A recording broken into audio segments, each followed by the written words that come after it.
Okay, so next up we have an amazing session, and Kate will introduce in a second the person who's going to chair it. But for me, one of the most powerful and moving moments in Pittsburgh was listening to Josie Badger speak, who just did the most amazing job talking about disability. And she said, and those of you who've seen the video remember it, she sort of said there are two incredibly important moments in your life: the day you're born and the day that you find out why. And I think disability is a subject that doesn't get enough profile. It doesn't get talked about enough. And you know, it should. I mean, I think the thing that we all forget is we're only one tiny little event away from being disabled ourselves. It can be an accident, as has happened to Michael Schumacher recently, or you know, Christopher Reeve. It can be the accident of having one little chromosome that doesn't work out. And I think we need to be focusing an enormous amount more on disability and giving it the coverage and airtime that it deserves. So, Kate. And particularly on inclusion. And I think we at One Young World have felt that this is an area that we need to do much, much more. And I know that many of you in your companies are working really hard on this. So we've been concerned to do this. And the person that is here today to help us to chair the session and to launch it is a counsellor that you've seen before, Caroline Casey, who's the founder of Canchi. I'm going to leave it with that, except to say that I hope you'll find a moment to say hello to my godson, who is over here. He's sitting at the back over there waving. Oscar. Have a wave to Oscar, everybody. Hey, Oski. This one's for you, darling. This one's for you. Caroline.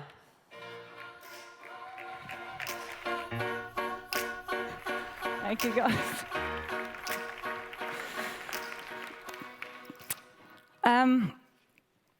Just bear with me for a second, because I'm going to start with an apology. I owe somebody an apology. And when I'm wrong, I say I'm wrong. This morning, I thought I had only 1 minute to introduce the extraordinary Jennifer Kamara. And I did not do her credit. In the 15 minutes that I met her, I met an extraordinary woman who was smart, who was brave, who was tenacity, who was vision, who was brave, who was a leader for tomorrow. I did not give you the credit, Jennifer. I'm really sorry. You are the bomb. Please give her the credit now.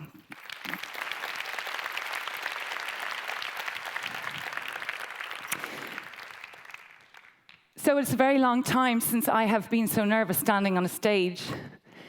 And it was TED 2010 that my legs were shaking and terrified, and they are doing the same right now. And the reason I'm scared and excited is because this session is so important to me and for all of us who are trying to build a world where every one of us belongs, including the 1 billion people in the world who have a disability.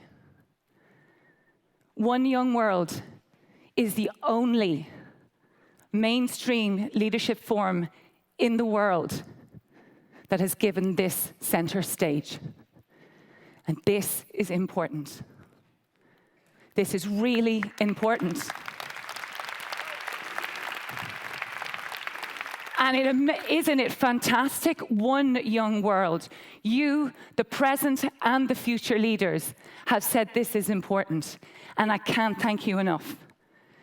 Because this world is a world where every one of us should be allowed to reach our potential, to celebrate our difference and our individuality. On Monday, I will be 43. It is my birthday. I am obviously not young. It was 25 years ago, I was 17. And on my 17th birthday, my life took a very, very unexpected change. At 17, I had a million dreams, things I really wanted to be, places I really wanted to go. And one of them was to be a biker chick. That's why I wear my leather trousers every time I talk. I wanted to race cars and I wanted to race motorbikes. And my parents, knowing this dream, had given me one driving lesson, so I could fly on my bike. But on my 17th birthday, I discovered that I would never use that driving lesson, because I was to discover that I was, and had been since birth, legally blind. I have a genetic condition called ocular albinism. And I know I don't look legally blind, but what does blind look like? I don't know. But it is an extraordinary thing that so many people say to me, I can't believe you wear heels and you can't see. I'm like, what has seeing got to do with fashion? I love my heels. I love my heels. And they're blue. But it is an extraordinary thing, because beyond my hand, it's all blurry. It's all blurry. I can't see it. Thank God I can't. Every guy I say looks like George Clooney. You are the best looking audience that we could ever have right now. You got to be beautiful. So how did I get to 17 and not have a clue I couldn't see? Well, my parents, when they discovered that I had this condition, decided they would not limit my life with a label or just to define me by a pair of bad eyes. And they brought me up as a sighted child, sending me to a normal school, encouraging me to do everything a sighted child could do. No excuses. And now I understand why I was so shit at ball sports, and every boy I kissed was maybe a frog, but I thought they were beautiful. But that was my life. So when I discovered at 17 that I had a new label, this disabled label, I was terrified. I made the misassumption that if you were visually impaired or blind or had a disability, you couldn't live the life you wanted. And so I chose to hide it.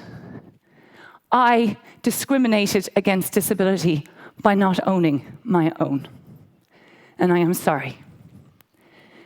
And I hid it for 11 years. 11 years, very successfully. I got to tell you, being blonde and blind has its complications, and I did a few funny things, but I got away with it. It's amazing what you do when you believe. But in 2000, the sight that I had left was temporarily damaged because I wasn't taking care of my own vision. And I was exhausted being somebody I wasn't. I was tired of trying to be perfect. And so I admitted it. I admitted the lie. And I fell out of the disability closet very ungracefully. I left my high-flying job as a management consultant and took a great career change and became an elephant handler. Yes, elephant handler. And I became an elephant handler by trekking 1,000 kilometers across southern India on an elephant called Kanchi, the craziest, most tricky elephant in the world. And it's because of Kanchi I stand here. On Kanchi's back, I learned my eyes were not the problem. It was my attitude about my sight. You don't need eyes to see. You need belief, and you need vision.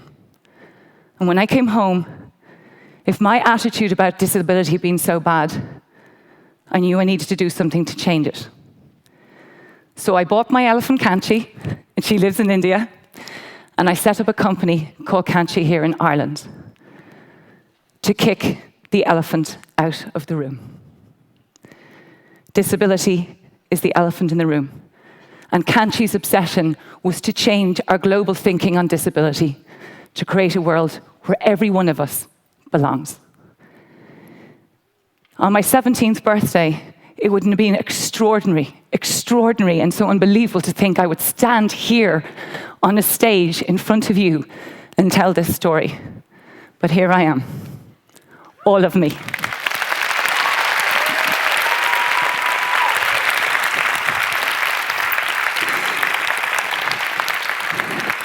These incredible eyes, and I'm proud of them now, I would never have them change, have given me a journey of 14 years. And when you try to change something so complex as this social issue, you have amazing success and you have dreadful failures. Dreadful failures. But today is a bloody good day. Today is success. Today we are putting disability on the center stage, and I thank you. Today we're going to celebrate oneness, not otherness. Today we're going to celebrate uniqueness, individuality. Today it's about likeness of being. Today we are one world. One world! One! Now, because I'm all about making a point, we're going to do something. Everybody switch off your phone and your computer and anything that has a light right now. Everything. Down. We are going to make a point.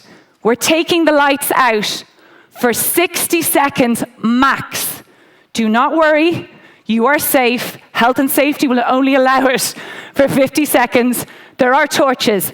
Mick, hit the lights. Woo! You are in as dark as we can get you because we want to make a point. I want you now to wipe your head clean of all the ideas and assumptions and stereotypes and beliefs that we have around disability. I want you to think, who am I? What do I want? What are my dreams? What are the things that I believe in? And when you hear your speakers today, hear yourself in them. We are all human. It is society that is disabling. It's not people who have disability. And as the lights come on, we are going to stand together in shadow. And you will meet your speakers off the stage. It's a crude point, maybe, but it's a visual point. There are 1 billion people in the world who are part of our family. And they are the greatest marginalised group still of our time. People with disabilities don't just want to talk disabled topics. They want to be included in topics of environment and politics and education and fashion and sex like anybody else. Think about who you are. Think about what you want. Think about what you are dreaming of. And promise me that this is the last time we ever put disability in the sidelines and the margins. I'm now going to introduce you to your 5 speakers. And we have asked that each speaker tell you who they are and what they want from life, because they're just the same as you. I'm firstly delighted to introduce you to the wonderful Mark Pollock.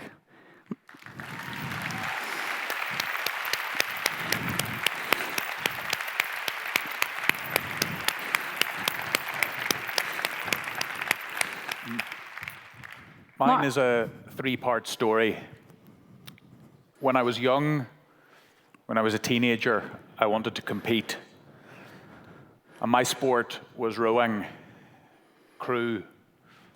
I got into a boat and I raced for my school, I raced for my university, and I raced for my country, Ireland, winning medals along the way.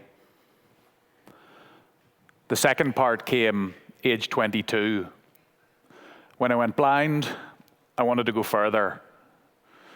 And that took me from my bedroom to my front door, to the Gobi Desert to do 6 marathons in a week, to the Himalayas to do the Everest Marathon, to Jordan to do the Dead Sea Ultra, to the North Pole to do a marathon.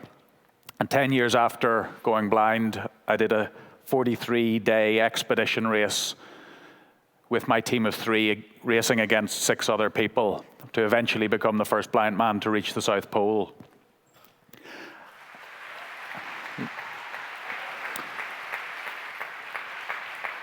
Thank you. And the third part comes when I broke my back. And when I became paralyzed, I just wanted to walk again. And now I'm on a mission to find and connect people around the world to fast-track a cure for paralysis. People working in science, robotics, pharmacology, neuroscience, biology, brilliant people around the world to fast-track a cure for paralysis. I was a competitor, I still am. I was an adventurer, I still am. I'm now an explorer, but I understand that sometimes we all face challenges that we choose, and sometimes they choose us. What you and I decide to do about them is what counts. And as leaders, I think it's important that we decide to be brave, we decide to be different, and we always, always decide to be ambitious. Thank you.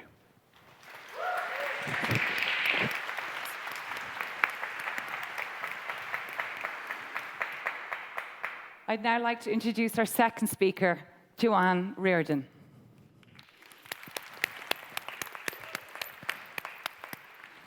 My name is Joanna Reardon. I was born with a rare limb condition known as total amelia.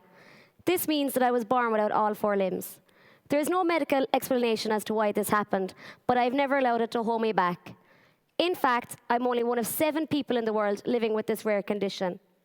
It is safe to say that I've never allowed it to hold me back, and I've done everyday activities in a way that most people can never imagine.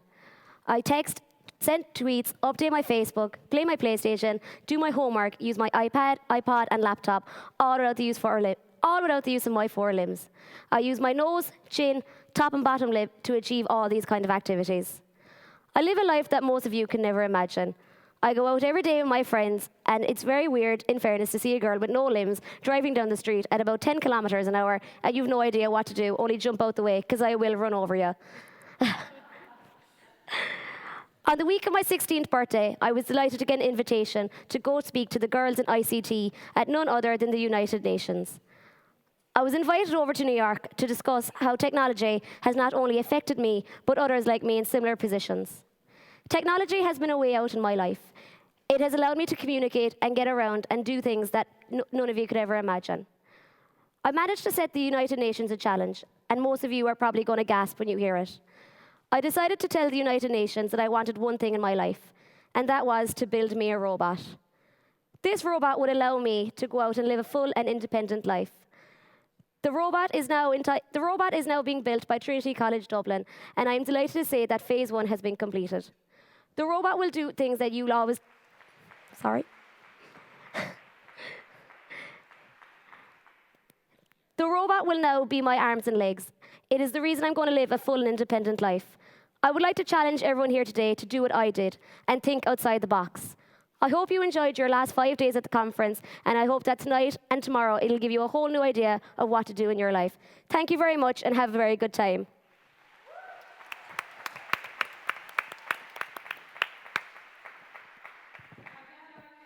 Adam Harris. Woohoo! My name is Adam, and I'm 19 years old. At the age of 5, I was diagnosed with Asperger's syndrome, a condition on the high-functioning end of the autism spectrum.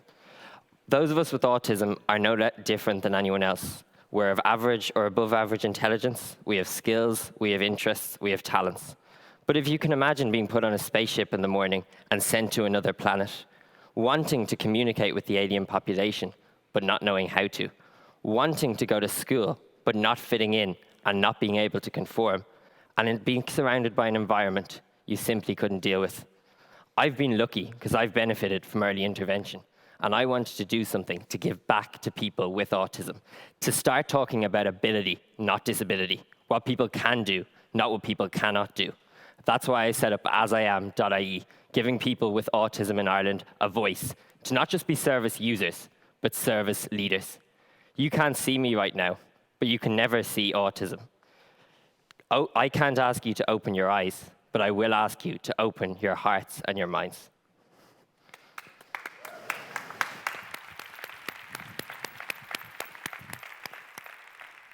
I'd now like to introduce you to Sinead Burke. Good afternoon, One Young World. Are you out there? There is 1,300 of you out there. You can do far better than that. Are you out there, One Young World? Thank you very much. Good afternoon. As Caroline said, my name is Sinead Burke. I am 24 years of age, and I am currently a PhD student in the School of Education in Trinity College, Dublin. But apart from that specific label, I'm a teacher, I'm a broadcaster, and I'm the alternative Miss Ireland Emeritus. But who am I? I'm a daughter, I'm a sister, I'm a cousin. I would like to think that I'm a loyal friend, but I am also a person. As many other people here backstage, I also have a physical disability. But one of my biggest interests is the fashion domain.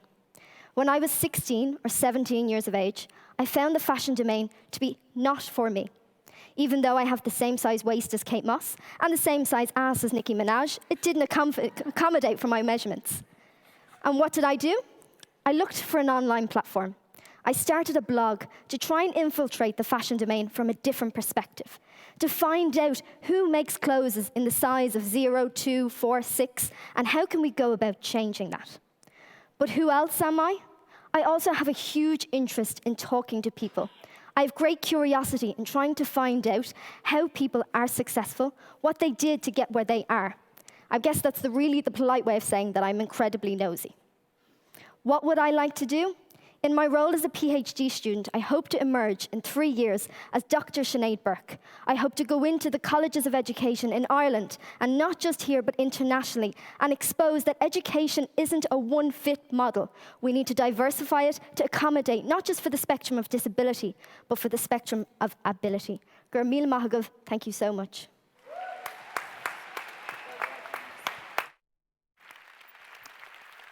And your final speaker, Niall Breslin. It's a privilege to share the stage with such inspiring, amazing people. My name is Niall Breslin, or Brezzy as most people will call me. I've had a very blessed life. I've been a professional rugby player. I have been in a touring band, signed act band. I've been on television. I have an amazing family, I have amazing friends, come from an amazing town. But my disability is one of the mind. I've struggled since 15 with depression and general anxiety disorder. And although I've achieved everything I've wanted to achieve, I've done it in spite of the stigma that society has put up around depression and general anxiety disorder. And I've made it my mission since coming out publicly and speaking about it to absolutely knock every brick of the wall built around it in this country, through the education system, through our government initiatives, through general society's opinion on what it actually is. And the irony of what I've dealt with all my life is that it's always given me an edge over everybody else. I truly believe it's given me an edge, because with depression, nothing can be as bad as that day when you're stuck in your bed and you can't get up and you cannot look at anybody in the eye. So that's how it's given me an edge. I feel depression is the most misunderstood thing in this country, and I don't know what it's like in the rest of the world, but my mission is within the Irish society and hopefully across the world, I can make a difference and help people with this mental health.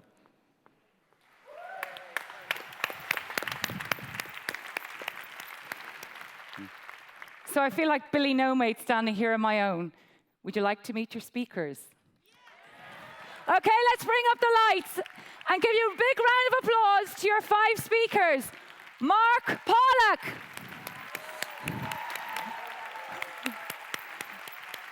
Joanne Reardon. Adam Harris. Sinead Burke. And Niall Breslin! Woo! You sure you want to sit? You sure? You want to sit on my knee? Now, don't we make an interesting world?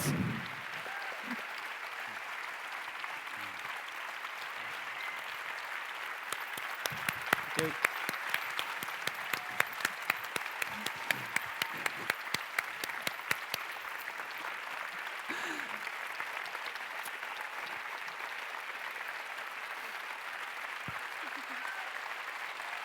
Sure you want to sit?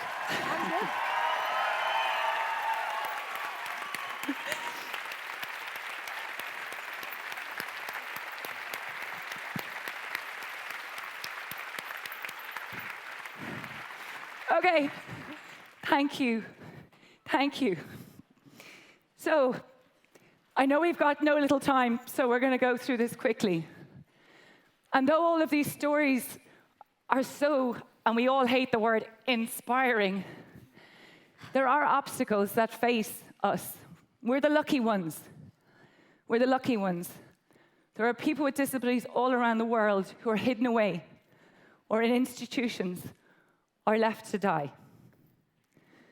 This is a serious topic, and yes, it's a celebration today, but there are obstacles. Every day, I struggle, and it might not look like I do, but I do, because the world is not designed for people who half see, or not very much at all. And I'm going to ask each of our speakers to tell us some of the obstacles they face. And Mark, I'm going to start with you. In your world, what are some of the obstacles or assumptions or stereotypes that stop you getting the dream that you want? I think for me, it's a question of moving from that time whenever I acquired blindness and more recently acquired paralysis, and stopping thinking about what people's expectations are of me or blaming other people for what's going on, and instead taking control of my circumstances, my blindness, my paralysis, and what I do next, which is why I've said now twice, once yesterday and once today, that we all have our challenges. What we decide to do about it is what counts, particularly for people like us on the stage in this part of the world at this time in history who can make a difference. I do have options, and therefore the privileges that I have give me a responsibility, and many of these people in the room, the responsibility to go out there and to be the change makers. So I think it's a question of taking charge, taking control, taking risks, and making decisions.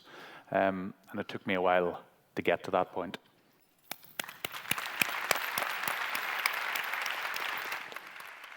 Joanne, the emotion of belonging and being included, it's not just something that we feel, people with disabilities feel. It's something we all feel. What are the obstacles that you feel that you face in your life that stop you being included in any way? The challenges now that I face get far greater each and every day now, to be honest. I mean, when I was younger, I used to have to face the obstacle of getting to primary school to get my primary education. That meant we had to go to a school where it was open for about 100 years, and not one person in a wheelchair had gone through it. So we had to make sure there were ramps, make sure the school was accessible, make sure I could get into the classrooms, and small things like that. Same with secondary. You had to make sure that everyone was included. I could go to the classrooms like everyone else. Fair enough, I might have to go another way around the classroom, but in my mind, I felt like the VIP, that I had to go in by the back entrance, you know? Now in college, I'm living fully independently in a house with a housemate and 5 PAs who do shift work every day. This has now allowed me, I suppose, to go out into the bigger world without my parents, move on from living at home with my family, and now become a bigger and more independent person. And to be honest, every day there are challenges that you might take for granted. Taking off your jacket, opening a door, cooking yourself something, and whatnot. So they are the challenges that I face every day. But instead of looking at stuff that I can't do, I look at stuff that I can do. Well done. This girl could beat you at a computer game anytime, I believe. FIFA, sorry, oh God.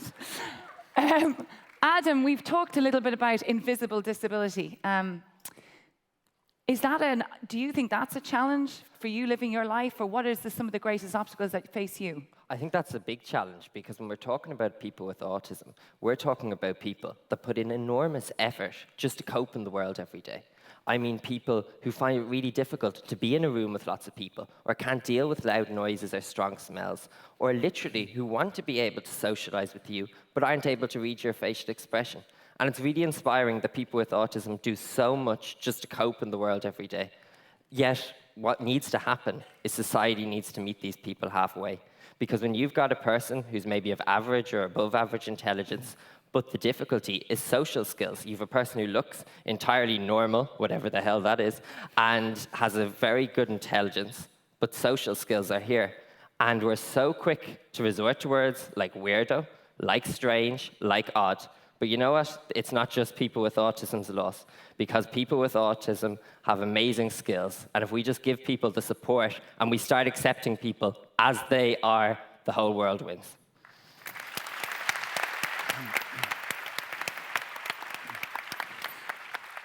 Okay, fashionista, what is your greatest obstacle to be the person that you want to be? When I was standing in the wings, I deliberately didn't mention my difference. As you can see from looking at me, it's quite obvious. But I am very, very proud to be different and to be a little person. October has been, thank you. It has molded and shaped my perspective on life. I have never been anything other than me. And for me to try and think of what it would be like if I was average height, it's a little bit of a scary thought. But what I would like to impress upon you most is October has been designated as Dwarfism Awareness Month. It has come up here on the stage that language is so important. And one of the words which makes my life extremely difficult is the term midget. It is a derogatory term. Language is very personal. If I was referring to myself, I would say that I'm a little person. But friends of mine prefer terminology such as dwarfism, short stature, or restricted growth. But if I could give you one piece of advice on how to address me, or anyone else my height, or anyone else at all, please use our names. We'll always answer to that.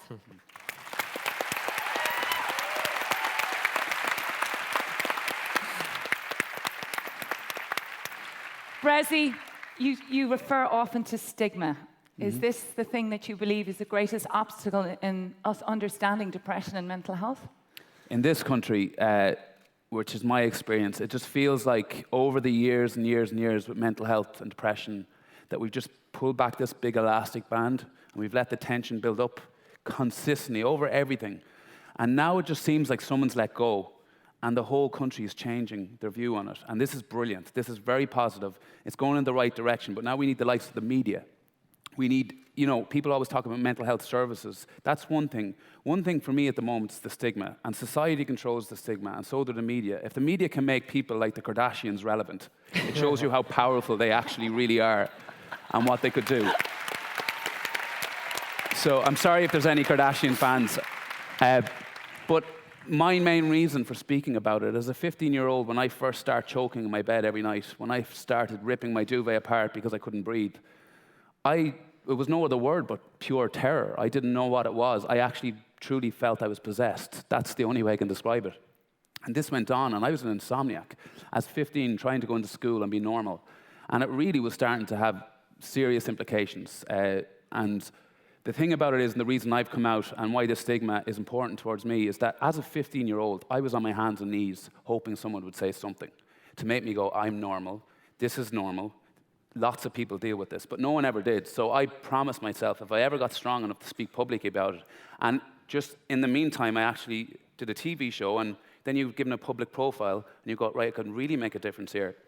I promised myself if I ever got to that place, that I'm not going to hold back, and I'm going to go, and I'm going to go, and I'm going to go at the education system, I'm going to go at governments, macro, everything, media, the whole lot, whatever it takes to knock the stigma, because that's doing the most damage. That really is, because this is a very dealable, manageable thing, mental health. It's not if you ignore it. You cannot deal with it if you ignore it, and I think that's my kind of game plan for the next foreseeable future. Okay, so one of the great things about not being able to see is I can't see this clock, which is ticking down time, but I'm feeling we are really under pressure. Minutes. What does it say? 22 minutes. Oh, excellent. Okay, we're good, we're good. You've got 1 minute. Oh. Okay, so listen, we've got to pack a lot in. In the last few minutes we have, we, the 6 of us, have 1,300 leaders in the world sitting out there. These are the leaders of today and tomorrow. And we're all going to get one wish or one ask for them to help us build an inclusive world for everyone, including the voices that are not being heard today. Brezzy, I'm going to start with you. You have the leaders here. What do you think needs to happen to build an inclusive world? Well, I think, as I mentioned, I think the power people have that's often overlooked. People assume someone else always has the power. We always assume someone bigger and better has the power. They don't, we have, and that's the important thing. From my perspective, and from dealing with this, we have this horrible aspect of people, because it's what we're fed, it's what we're force-fed through the news, that people aren't good, and that is just not true. It's just not true, and I don't believe it for a second. I think people, by their very nature, are good, and I think we need to play off that, and I think this is something that needs to be highlighted, especially across this, to be on stage with these people. And I know all their stories, I've heard them before. It's truly inspiring, and I think people need to really stop just going, leaving this building now and go, that was a lovely 25 minutes or 30 minutes, whatever we spoke for, and actually do something. Pick one thing that you all do, just one little thing from our talk, and that's 1,300 people doing one thing, and watch what happens. And that's all it takes. So that shows you the power we all have, and especially you. You're obviously incredibly gifted people, and you can magnify the message, because we can only speak to so many people in so many places. It needs to be magnified, and I think that's your job. And I think you're here because you're good people, and you can take this further. So that was all I would say. I think it's an amazing thing to be part of. I'm very proud to be part of it, and I'm very privileged. So thanks a million for the time. Okay, Sinead, I'm sure there's something red going. What have you got to ask these dudes for us? My biggest difficulty is that I was born into a world that wasn't built for me. It was built mostly for all of you. My biggest challenges are those of a physical nature. If we looked around the room, for example, what height are the light switches at? If you're going to withdraw money from an ATM, where is that situated? If you go to a public bathroom, where is the lock on that door? If you're going to order a cup of coffee, where is the till? I was in college last week and had an interesting, in inverted commas, incident. I was standing beside a woman who was perhaps 60 or 70 years of age. The barista said to the woman, "Oh, is that your little girl?" To which the woman embarrassingly had to say, "No, I think that's a woman." If you could manipulate the physical environment to suit not just one aspect of disability, but the whole spectrum of ability and people, that would make my life easier. To illustrate it fully, if you all, 1,300 of you, were born into a world that was built for me, how would you survive? How would you adapt? I imagine back strain would be involved. Thank you very much.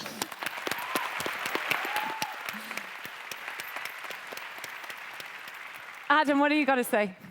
I didn't set up asiam.ie to cure autism, but I did set up asiam.ie to cure a different disability. It's a disability you won't find in any diagnostic manual, or very few doctors will be familiar with it, but it's rife in our society all around the world, and it's called Pontius Pilate syndrome. And what Pontius Pilate syndrome is the idea that, oh, I feel really sorry for people with autism or people with disabilities. I'll give a fiver, but then I can go back to living my life whatever way it was. That autism or disability is something for the government, or something for the medical community, or something for those with disabilities. No, it's not. People with disabilities are citizens first, and every single one of us can do something to help a person with disability. And the first step to that is seeing the person for what they are, identifying the strengths, and giving them the tools, and giving them the understanding to reach their potential.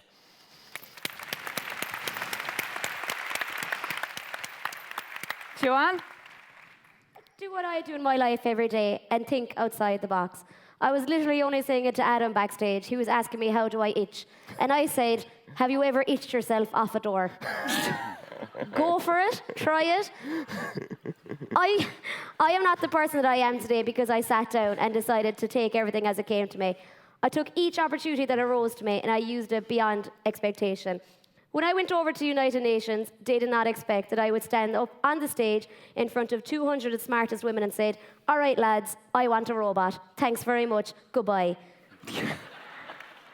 And now after that, I am getting my robot.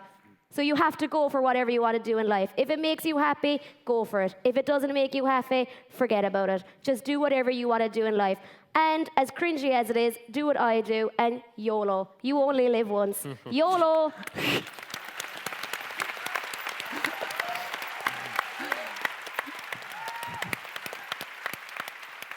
And Mark, we're going to finish on you before our last surprise, but what is it you want these leaders to help you with? Well, look, I'm going to speak quite generally because I'm conscious that yesterday there was a girl who asked a question in the human rights session from Kurdistan, and I have to say, people from Kurdistan, you're all very vocal and passionate, but I didn't get a chance to answer her question. She was asking, what do you do with someone in a wheelchair who doesn't leave their house? There are no sidewalks for people to go down in wheelchairs. In many parts of the world, there are no wheelchairs for people with disabilities. There's certainly little understanding. So in that context, I switched now to London 2012 Olympic and Paralympic Games, and I met a guy called Stephen Frost, who was head of the 200,000 volunteers, people who were dealing with people with disabilities, different cultures, different norms. And the question for necessity out of necessity and out of complication came down to these very, very simple things, which is, I think, no matter where you're from, no matter what the disability, it comes down to just asking. So if you come across someone with a disability, you don't know what to do with them, you don't know what to say, just ask, just ask, just ask.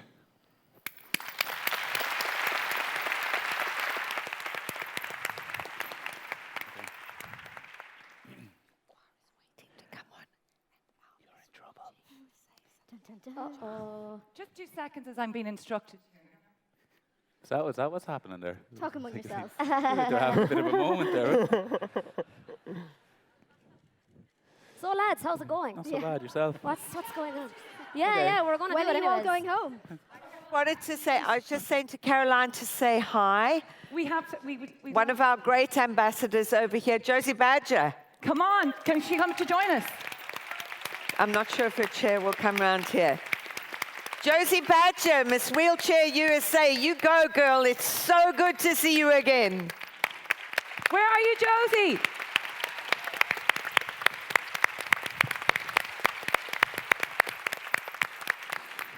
Okay, so this is our last request. You're in Ireland. We're good storytellers. And when we've something to celebrate, we party hard. And we sing. If we're good at it, doesn't matter. And we dance. And today we wanted to end, because you've been doing a lot of listening, and a lot of talking, and a lot of sitting. So we want to introduce you to the choir who are going to get you out of your seats, or dancing in your seats, in the aisle, and singing your boxes off. Because we're here to sing. This is the Move for Parkinson's Choir.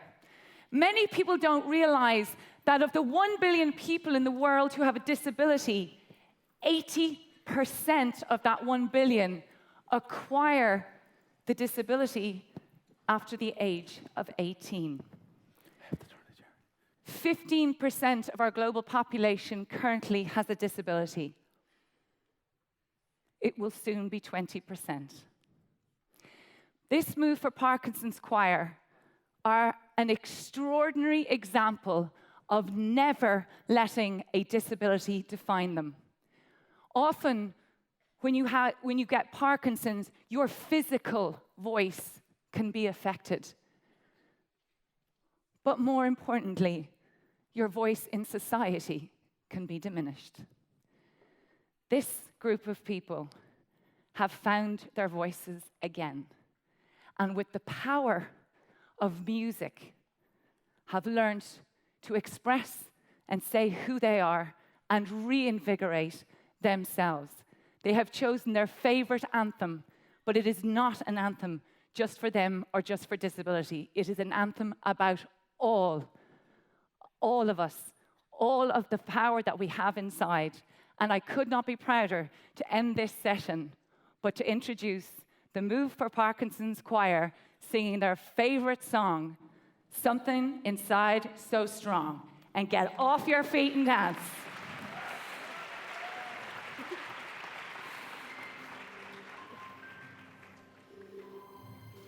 gonna sing along, Caroline?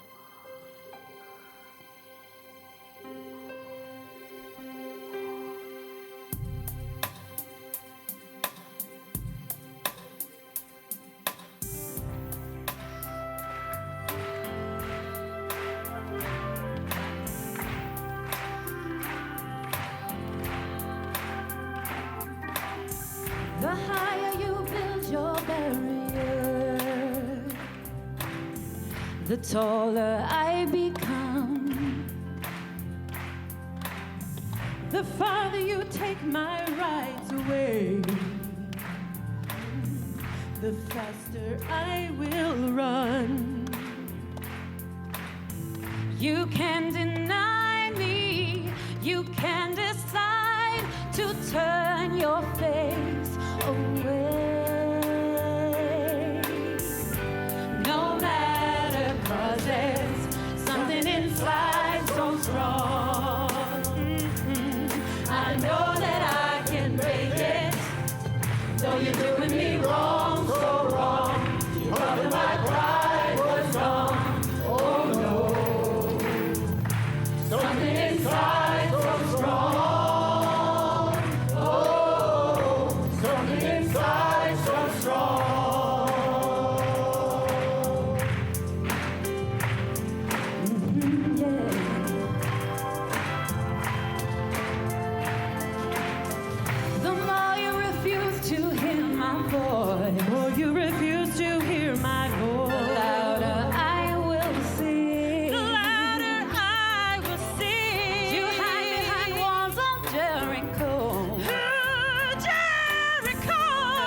Awesome, well done.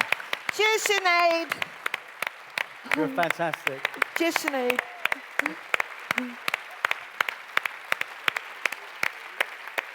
Well done, Mark. Well done, Caroline. That was awesome.